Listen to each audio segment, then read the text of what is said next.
लोकशाही सुदृढ करायची असेल तर स्थानिक स्वराज्य संस्थेच्या निवडणुकांमध्ये जास्तीत जास्त मतदान केलं पाहिजे।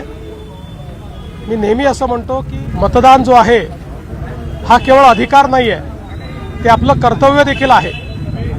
आणि मतदान न करणं याचा अर्थ लोकशाहीमध्ये कुठेतरी आपल्या कर्तव्याचं पालन न करण्यासारखं आहे। आणि म्हणून मी मतदान केलेलं आहे आणि सर्वांना विनंती करतो, सगळ्यांनी मतदान करावं, भरघोस मतदान करावं।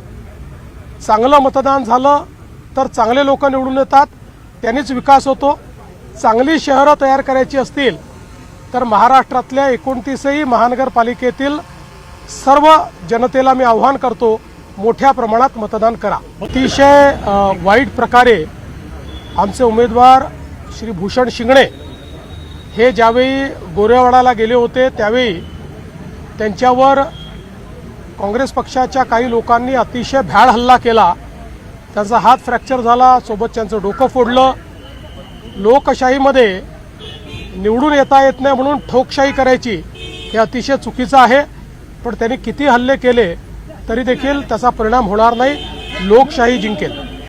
असं आहे की पहिल्यांदा तर या सगळ्या गोष्टी इलेक्शन कमिशन ठरवतं आणि यापूर्वीही अनेक वेळा मार्कर पेन वापरलेला आहे। तथापि जर कोणाचं काही ऑब्जेक्शन असेल तर इलेक्शन कमिशननी त्या संदर्भात लक्ष द्यावं।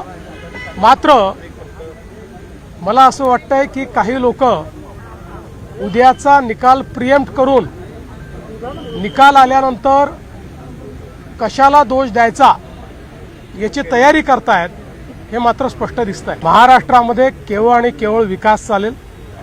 महाराष्ट्र विकासाच्या पाठीशी आहे। महाराष्ट्रातली जनता विकास डोळ्यासमोर ठेवूनच या ठिकाणी मतदान करेल, हा मला विश्वास आहे।